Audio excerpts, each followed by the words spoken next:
안녕하세요. 매일 아침 말씀 묵상에 오신 여러분을 진심으로 환영합니다. 6월 9일 수요일 새 언약의 대제사장. 생각할 문제. 피 흘림 그 다음은 무엇입니까? 새 언약을 이해하는데 히브리서 8장은 어떤 도움을 우리에게 줍니까? 오늘 우리에게 주는 교훈은 무엇입니까? 피 흘림 그 다음은 무엇일까요? 레위기 1장 5절에 그는 여호와 앞에서 그 수송아지를 잡을 것이요 아론의 자손 제사장들은 그 피를 가져다가 회막문 앞 제단 사방에 뿌릴 것이며, 레위기 1장부터 7장까지 5대 제사가 나옵니다. 그 5대 제사는 우리의 죄가 어떻게 속죄되어지는지에 대한 구체적인 증거들을 성소 봉사를 통하여 보여줍니다. 그런데 이 5가지 제사 제도에는 반드시 제사장의 봉사가 함께하는 것을 발견하게 됩니다. 제사장들의 봉사가 반드시 그 피를 가져다가 법적인 타당성을 받는 그런 의식을 치르게 되는 것입니다. 하나님께서 당신의 백성과 더불어 거하시기로 정하신 지상 성소는 동물의 희생을 중심으로 이루어졌습니다. 그러나 성소 봉사는 이러한 동물들의 죽음으로 끝나지 않았습니다. 희생 제물이 죽은 후에 제사장은 죄인을 대신하여 그 피를 가지고 성소에서 봉사하였습니다. 그러나 이 모든 봉사는 그리스도께서 세상을 유행하실 일의 그림자와 상징일 뿐이었습니다. 그러므로 상징의 역할을 했던 성소 봉사가 동물의 죽음으로 끝나지 않았던 것처럼 우리를 위한 그리스도의 사역도 그분의 십자가의 죽음으로 끝난 것은 아닙니다. 그리스도라는 이름의 뜻이 무엇입니까? 그것은 기름 부음을 받은 자 메시아라는 것입니다. 누가 기름 부음을 받았습니까? 구약에서 선지자, 제사장, 왕이 기름 부음을 받았습니다. 제사장으로서 그분은 우리를 위한 중보자로 서실 것이라는 것입니다. 새 언약을 이해하는데 히브리서 8장은 어떤 도움을 우리에게 줍니까?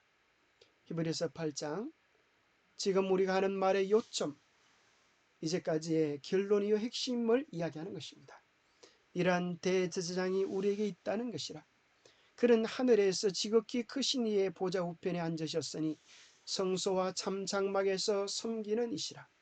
이 장막은 주께서 세우신 것이요 사람이 세운 것이 아니니라. 그들이 섬기는 것은 하늘에 있는 것의 모형과 그림자라. 모세가 장막을 지으려 할 때에 지시하심을 얻음과 같으니 이르시되 삼가 모든 것을 산에서 내게 보이던 본을 따라 지으라 하셨느니라. 그러나 이제 그는 더 아름다운 직분을 얻으셨으니 그는 더 좋은 약속으로 세우신 더 좋은 언약의 중보자시라. 여기 분명히 이야기합니다. 이제까지 히브리서를 이야기했던 내용의 결론 요점은 바로 이러한 대제사장이 우리에게 있다는 것입니다. 아론보다 더 나은 제사장, 멜기시덱의 반차를 쫓은 대제사장이 하늘 성소에서 우리를 위하여 봉사하고 계시다고 하는 그 놀라운 증거를 해주고 있는 것입니다. 옛 언약 아래서 지상 성소와 제사장의 직분과 봉사가 있었습니다. 새 언약에서도 하늘 성소와 제사장의 직분과 봉사가 있습니다. 옛 언약은 상징과 모형과 그림자였습니다. 새 언약은 실체가 됩니다. 대속물로 드려지던 흠없는 동물 대신에 죄 없으신 예수님이 우리를 위하여 죽으셨고 동물의 피 대신에 그리스도의 보혈이 흘려졌습니다. 사람이 만든 성소 대신에 사람이 세운 것이 아니라 주께서 세우신 장막이 주어졌고 죄짓고 실수하기 쉬운 인간 제사장 대신에 우리를 위해 봉사하시는 우리의 대제사장이신 예수께서 중보의 사역을 맡으셨습니다. 그러기에 히브리 기자는 이야기하기를 이 크고 놀라운 새 언약의 기별을 우리가 받았은즉 이같이 큰 구원을 덩하리 여기면 어찌 그 보응을 피하리오라고 말씀하고 있습니다. 묵상. 새 언약의 대사장이신 예수께서 지금 하늘 성소에서 어떤 일을 하고 계신가요? 예수께서는 우리를 위해 죄 없는 삶을 사셨습니다. 우리를 위해 십자가에서 돌아가셨고 지금은 하늘에 있는 성소에서 우리를 위해 봉사하고 계십니다. 이 모든 일은 두렵고 최종적인 죄의 결과로부터 우리를 구원하기 위하여 행해졌습니다. 이 귀한 소식을 삶의 희망이 필요한 자들에게 전하며 사는 것이 우리에게 맡겨진 중대한 사명입니다. 오늘 우리에게 주는 교훈은 무엇입니까? 우리가 죄로 말미암아 죽을 수밖에 없는 죄인임에도 불구하고 주님은 우리의 죄를 십자가의 보혈로 갚으시고 오늘도 고백하는 우리의 죄를 해결하기 위하여 하늘에서 우리를 중보하고 계시는 것입니다. 사단은 영혼을 죄짓게 만들고 그 죄로 인해 기뻐합니다. 그의 말 그대로 형제들의 참소자이며 하나님의 백성들이 속아서 범하는 모든 죄와 잘못을 인해 기뻐합니다. 그러나 중보자이신 우리 주님은 우리를 향하여 우리를 위하여 상처난 손을 들어 올리시며 아버지께 이렇게 단언하는 것입니다. 아버지여 아끼소서.